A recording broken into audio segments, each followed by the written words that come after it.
नमस्कार, FM news देख रहे हैं आप। आपके साथ मैं हूं हर्ष त्यागी और रुक करेंगे बड़ी खबर का। ललितपुर से बड़ी खबर से हम आपको अपडेट करा रहे हैं। आरोपी इंस्पेक्टर को पुलिस ने प्रयागराज से गिरफ्तार कर लिया है। बड़ी खबर ललितपुर से आपको बता दें कि आरोपी इंस्पेक्टर को पुलिस ने प्रयागराज से गिरफ्तार कर लिया है। तिलकधारी सरोज को उत्तर प्रदेश पुलिस ने गिरफ्तार किया है। आपको बता दें कि 13 साल की मासूम के साथ हैवानियत को अंजाम दिया था। इंस्पेक्टर के खिलाफ पॉक्सो एक्ट के तहत मुकदमा दर्ज कर लिया गया है। बड़ी खबर से हम आपको अपडेट करा रहे हैं। ललितपुर से बड़ी खबर, जहां पर आरोपी इंस्पेक्टर को पुलिस ने प्रयागराज से धर दबोचा है। मासूम बच्ची के साथ रेप की घटना को अंजाम दिया था।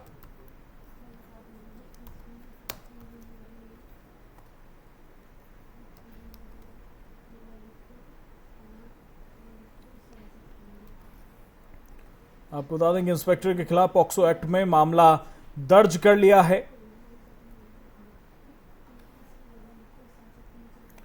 तो ललितपुर के पाली थाने में रेप पीड़िता के साथ रेप करने के आरोपी पुलिस इंस्पेक्टर तिलकधारी सरोज को प्रयागराज से गिरफ्तार कर लिया है। आपको बता दें कि पूर्व मुख्यमंत्री अखिलेश यादव रेप पीड़िता और उसके परिजनों से मिलने ललितपुर आज पहुंचे और पुलिस लगातार दबिश दे रही थी और प्रयागराज से गिरफ्तार कर लिया गया है। उत्तर प्रदेश के ललितपुर थाने में पीड़िता का रेप करने के आरोपी पुलिस इंस्पेक्टर तिलकधारी सरोज को प्रयागराज से गिरफ्तार कर लिया है। उस पर ललितपुर के पाली थाने के अंदर नाबालिग से दुष्कर्म का आरोप है। मुकदमा दर्ज होते ही पुलिस इंस्पेक्टर तिलकधारी सरोज फरार हो गया था। हालांकि उसे निलंबित किया जा चुका है। और इस बीच समाजवादी पार्टी के राष्ट्रीय अध्यक्ष और पूर्व मुख्यमंत्री अखिलेश यादव ललितपुर पहुंचे।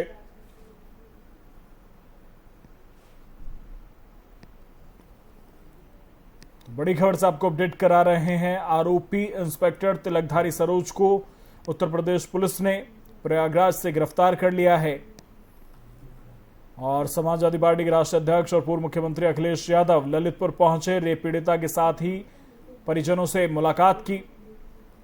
ललितपुर पहुंचने से पहले अखिलेश यादव ने ट्वीट कर कहा था कि न्याय को ही लोगों के दरवाजे तक नहीं पहुंचना होता, कभी कभी न्याय की पुकार के लिए भी लोगों के दरवाजे तक जाना होता है। आपको बता दें कि इससे पहले समाजवादी पार्टी की ओर से ट्वीट कर कहा गया था कि योगी जी की पुलिस निरंकुश हो चुकी है। ट्वीट में लिखा था कि चंदौली में एक मासूम बेटी के साथ रेप और हत्या के आरोपों के बाद यूपी की योगी जी की पुलिस पर ललितपुर के पाली में पुलिस वालों द्वारा सामूहिक बलात्कार का आरोप लगा है। वसूली, हत्या, अपहरण, फिरौती के बाद अब पुलिस रेप और गैंगरेप भी करने लगी है। तो समाजवादी पार्टी लगातार हमलावर है। हालांकि उत्तर प्रदेश पुलिस ने मुख्य आरोपी इंस्पेक्टर तिलकधारी सरोज को गिरफ्तार कर लिया है। प्रयागराज से उसकी गिरफ्तारी हुई है।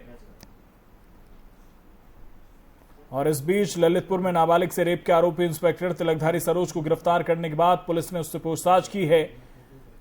और इसके बाद एडीजी जोन प्रयागराज प्रेम प्रकाश के सामने उसे पेश किया गया।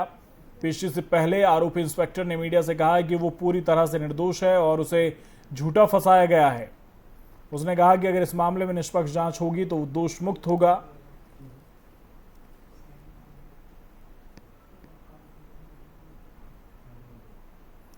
वहीं आरोपी इंस्पेक्टर की पत्नी संगीता सरोज ने भी पति के ऊपर लगाए गए आरोपों को झूठा बताया है। उन्होंने कहा कि आरोप लगाने वाली नाबालिग का रिकॉर्ड अच्छा नहीं है। पुलिस अधिकारियों पर उन्हें पूरा भरोसा है। वो कानूनी मदद के लिए पति के साथ प्रयागराज आई थी, जहां से पुलिस ने उन्हें गिरफ्तार कर लिया है। आपको बता दें कि इससे पहले एडीजी कानपुर जोन ने पाली थाने के सभी पुलिसकर्मियों को लाइन हाजिर कर दिया। 6 एसआई, 6 हेड कांस्टेबल और 10 आरक्षी, 5 महिला आरक्षी, एक ड्राइवर और एक फॉलोवर समेत 29 पुलिसकर्मी लाइन हाजिर इस मामले में किए गए हैं। और इसके साथ ही आरोपी इंस्पेक्टर को सस्पेंड कर दिया और गिरफ्तारी हो गई है। डीआईजी रेंज झांसी से 24 घंटे में इस पूरे मामले की रिपोर्ट मांगी गई है।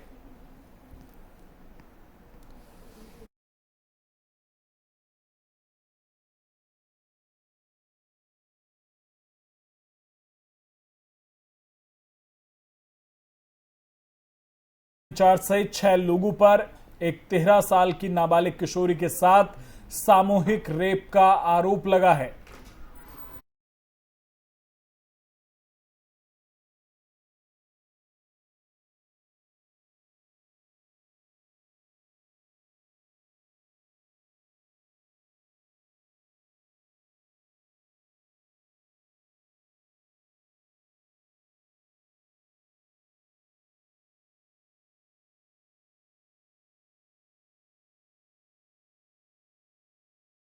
आजम खान से जेल में मुलाकात करने वालों की संख्या लगातार बढ़ते जा रही है। अब ताजा मामला सुभाषपा प्रमुख ओम प्रकाश राजभर का है, जहां सीतापुर जेल में बंद आजम खान ने ओपी राजभर से मिलने को मना कर दिया है।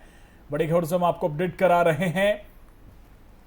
आजम खान ने ओपी राजभर से मुलाकात के लिए मना कर दिया है। राजभर से आजम खान नहीं मिलना चाहते। आजम अखिलेश और उनके सहयोगियों से बेहद नाराज हैं।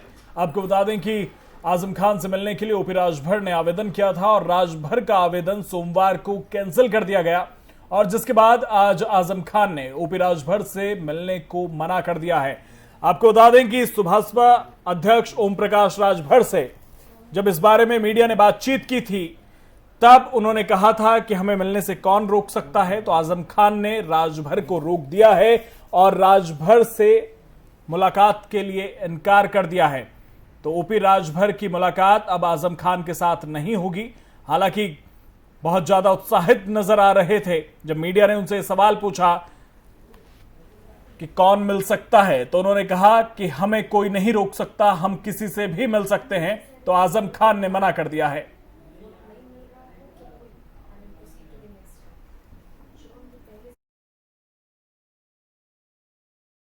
खान से लगातार मुलाकातों का दौर चल रहा है। शिवपाल यादव ने मुलाकात की, उसके बाद सपा के प्रतिनिधिमंडल के तौर पर रविदास मेहरोत्रा वहां पर पहुंचे, लेकिन आजम खान ने रविदास मेहरोत्रा से मुलाकात के लिए मना कर दिया। और उसके बाद शिवपाल यादव जब मुलाकात करने पहुंचे, उसके बाद आकर उन्होंने उनके फेवर में काफी बातें कही। उसके बाद प्रमोद कृष्णम मुलाकात करने के लिए पहुंचे, तो प्रमोद कृष्णम से उन्होंने मुलाकात भी की और उन्हें खजूर भी खिलाया। लेकिन अब जब ओम प्रकाश राजभर मुलाकात करना चाहते थे और ये कयास लगाए जा रहे थे कि शायद कोई अखिलेश का संदेश लेकर ओम प्रकाश राजभर पहुंचेंगे, तो आजम खान ने मुलाकात से मना कर दिया है।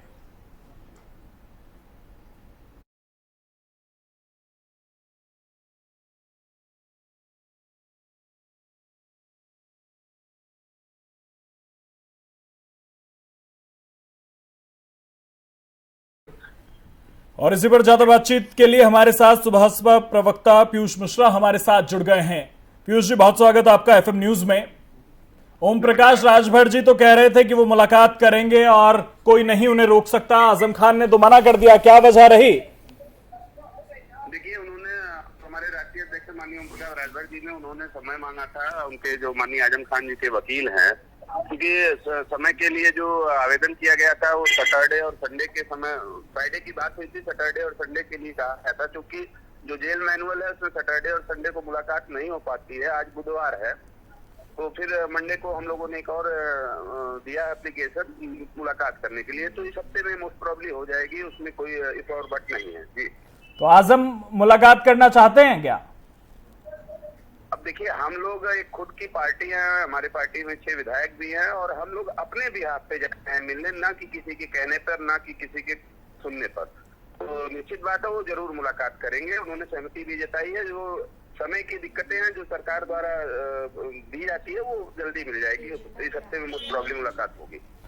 अगर मुलाकात को देखें तो लगातार जिस तरह से मुलाकातों का दौर चल रहा है, शिवपाल यादव पहुंचे, प्रमोद कृष्णम पहुंचे, अब ओम प्रकाश राजभर मुलाकात करना चाहते हैं, क्या अखिलेश का कोई संदेश देना चाहते हैं या अपने लिए कोई नई समीकरण में जमीन तलाश रहे हैं? मैंने आपको पहले ही बताया कि हम लोग खुद की एक पार्टी, हमारी पार्टी में 6 विधायक। मैं वही पूछ रहा हूँ पीयूष मिश्रा जी कि अखिलेश का संदेश या अपने लिए कोई नया समीकरण?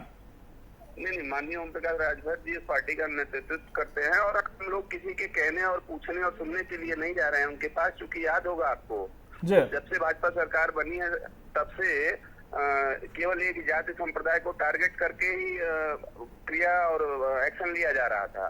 चाहे लेकिन 2 साल हो गए पीयूष मिश्रा जी, ओम प्रकाश राजभर जी को याद नहीं आई 2 साल से? सुन लीजिए मेरी बात जी जी। एक जाति संप्रदाय के लोगों को टारगेट करके कार्य किया जा रहा था, तब चाहे माननीय पूर्व विधायक बांदा जो मैं आजकल जो जेल में है मुख्तार जी हूँ, और चाहे आजम जी हो, सबके लिए कहीं ना कहीं अगर बात जो उठाई प्रमुखता से वो माननीय ओम प्रकाश राजभर जी ने उठाई थी।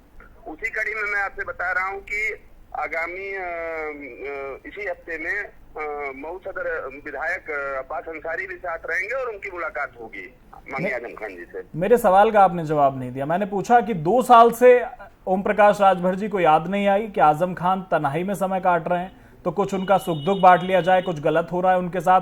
अब जब मुलाकातों का दौर चला तो कहीं राजभर ये तो नहीं मान रहे कि वो पीछे ना रह जाए अगर भविष्य में उत्तर प्रदेश की राजनीति में कोई नए समीकरण बनते हैं तो? नहीं, देखिए 2 साल में मैंने आपको बताया, चाहे मुख्तार हो चाहे माननीय आजम खान जी हो, सबके लिए कहीं कहीं अगर जो एक संप्रदाय को टारगेट करके कार्रवाई की जा रही थी, उसके लिए माननीय ओम प्रकाश राजभर जी ने बात उठाई थी। ये आप नहीं कह सकते कि 2 साल से हम लोग चुप थे, हम लोग नहीं, मुलाकात की बात मैं कर रहा हूँ, मुलाकात की बात कर रहा हूँ। और दूसरा क्या पीयूष मिश्रा जी क्या आजम खान ने जो किया सही किया? जिन मामलों में वो जेल में बंद हैं, क्या वो आपकी नजर में सही है, आपकी पार्टी के नजरिए में सही है जी? करेंगे कि कोर्ट माननीय न्यायालय करेगा। आप बैठ के स्टूडियो में किसी को पीयूष मिश्रा जी तभी मैं कह रहा हूं, तो तभी आप भी चैनल पर बैठकर ये नहीं कह सकते ना कि कोई एजेंडा या किसी सुनिए, बिल्कुल मैं जानकारी के साथ कर रहा हूं पीयूष मिश्रा, बिल्कुल जानकारी के साथ कर रहा हूं, बिल्कुल ये हम तय नहीं करेंगे। और यही मैं कह रहा हूं कि पार्टी के प्रवक्ता और पार्टी के अध्यक्ष तय नहीं करेंगे कि जो कार्रवाई हो रही है वो किस तरह से हो रही है, ये कोर्ट तय करेगा। पुलिस ने अपना काम किया, अब कोर्ट तय करेगा। जो आप अपने शब्दों को दोहराइए, आपने क्या कहा, अपने शब्दों को दोहराइए, अपने शब्दों को दोहराइए। कैसे वो बाहर होते आप बताओ? 71 मामले दर्ज थे, बकरी चोरी, किताब चोरी, कोई ऐसा कर सकता है? तो ये कहीं ना कहीं दर्शाता है कि भाजपा ने केवल एक जाति संप्रदाय को टारगेट करके ये कार्य किया। तो उसका फैसला तो कोर्ट करेगा ना पीयूष मिश्रा जी? भाई मेरे तो वही तो मैं कह रहा हूँ, ये आप थोड़ी नहीं कह सकते हो। तो वही मैं भी कह रहा हूं कि पार्टी अध्यक्ष नहीं करेगा, पार्टी अध्यक्ष या कोई पार्टी प्रवक्ता नहीं करेगा। चलिए ठीक है, बहुत शुक्रिया। नहीं जा रहे, हम मिलने जा रहे हैं। ये आप स्टूडियो में बैठ के नहीं। पीयूष मिश्रा जी, आपके जो शब्द थे उन शब्दों को दोहराइए। आपने क्या कहा कि किसी धर्म विशेष, किसी जाति विशेष के खिलाफ यह अभियान चल रहा है, तब मैंने कहा कि ये कोर्ट फैसला करेगा, ये पार्टी फैसला नहीं करेगी। चलिए ठीक है, बहुत शुक्रिया आपका तमाम बातचीत के लिए।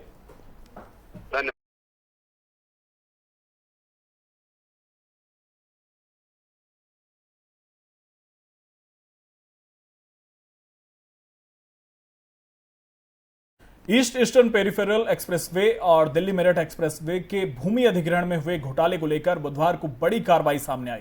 मामले में जीरो टॉलरेंस की नीति के तहत ही सीएम योगी आदित्यनाथ ने गाजियाबाद की पूर्व जिलाधिकारी पर गाज गिरा दी। पूर्व जिलाधिकारी निधि केसरवानी को मामले में निलंबित कर दिया गया है। तो बड़ी खबर से हम आपको अपडेट करा रहे हैं, भ्रष्टाचार के खिलाफ योगी सरकार का बड़ा एक्शन।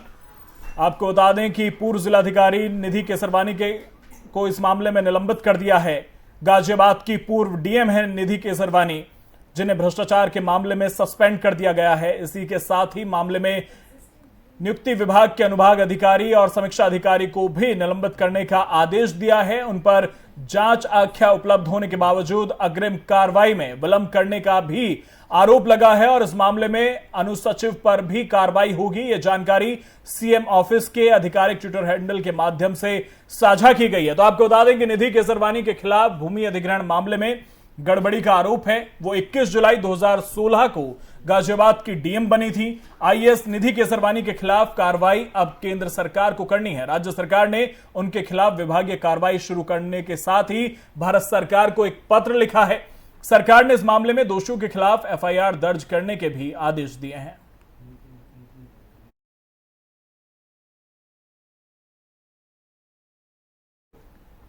तो आपको बता दें कि भ्रष्टाचार के खिलाफ योगी सरकार का बड़ा एक्शन। गाजियाबाद की पूर्व डीएम निधि केसरवानी को सस्पेंड कर दिया है। आपको बता दें कि जुलाई 2016 का ये मामला है जिसमें सस्पेंड किया है। आपको बता दें कि विभागीय जांच शुरू करने के साथ ही सरकार ने एक पत्र लिखा है केंद्र सरकार को। अब आगे की कार्रवाई इसमें केंद्र सरकार करेगी। 21 जुलाई 2016 को गाजियाबाद की डीएम बनी थी आईएएस निधि केसरवानी और उनके खिलाफ कार्रवाई अब केंद्र सरकार को करनी है।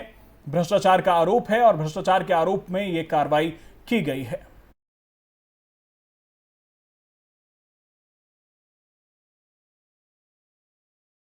ललितपुर में सामूहिक दुष्कर्म की शिकार किशोरी से थाने में दुष्कर्म मामले में बड़ी कार्रवाई की गई है। आरोपित एसएचओ तिलकधारी सरोज को सस्पेंड करने के बाद अब पूरे थाने को लाइन हाजिर कर दिया गया है। आरोपितों को पकड़ने के लिए पुलिस टीमें लगातार छापेमारी कर रही हैं। एडीजी कानपुर जोन ने मामले की जांच डीआईजी झांसी को देकर 24 घंटे में रिपोर्ट मांगी है और आरोप है कि पाली थाने के एसएचओ तिलकधारी सरोज ने किशोरी को बयान दर्ज करने के लिए बुलाया था और इस दौरान उसने थाना परिसर में बने कमरे में दुष्कर्म की घटना को अंजाम दिया और इस घटना में महिला समेत 5 आरोपी गिरफ्तार कर लिए गए हैं। आपको बता दें कि ADG law and order Prashant Kumar ने बताया कि एसएचओ समेत 6 लोगों के खिलाफ मुकदमा दर्ज किया गया है।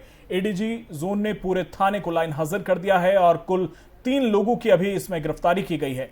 डीआईजी झांसी को मौके पर रहने के निर्देश भी दिए हैं। दोषी कोई भी हो, चाहे पुलिस वाला, सभी के खिलाफ सख्त कार्रवाई करने का आश्वासन दिया जा रहा है।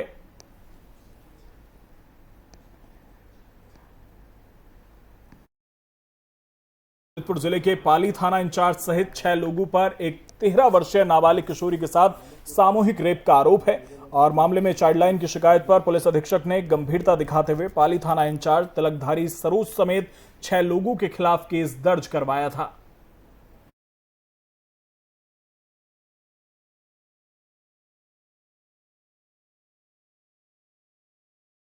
ललितपुर में सामूहिक दुष्कर्म की शिकार किशोरी से थाने में दुष्कर्म की घटना पर सियासत भी गरमाने लगी है। विपक्ष इस मुद्दे को जोर शोर से उठाते हुए योगी सरकार की घेराबंदी में जुट गया है। अखिलेश यादव ने एक ट्वीट में लिखा कि न्याय को ही लोगों के दरवाजे तक नहीं पहुंचना होता, कभी कभी न्याय की पुकार के लिए भी लोगों के दरवाजे तक जाना होता है। जबकि उनके चाचा और प्रगतिशील समाजवादी पार्टी के अध्यक्ष शिवपाल यादव ने भी सरकार पर गंभीर सवाल खड़े किए हैं। उन्होंने ट्वीट में लिखा कि ललितपुर में एक 13 साल की बच्ची के साथ सामूहिक दुष्कर्म और फिर शिकायत लेकर जाने पर थानेदार द्वारा दुष्कर्म की घटना पुलिस व्यवस्था की निष्ठुरता और अनुशंसता की बानगी भर है। न जाने कितनी बेटियां ऐसी होंगी जिनके अपमान की करुण कथा नौकरशाही और पुलिस व्यवस्था की परिधि से बाहर ही नहीं आती होगी। कांग्रेस महासचिव प्रियंका गांधी वाड्रा ने नाबालिग से दुष्कर्म को शर्मनाक बताते हुए कानून व्यवस्था के मोर्चे पर योगी सरकार को घेरा और ट्वीट में लिखा कि बुलडोजर के शोर में कानून व्यवस्था के असल सुधारों को कैसे दबाया जा रहा है।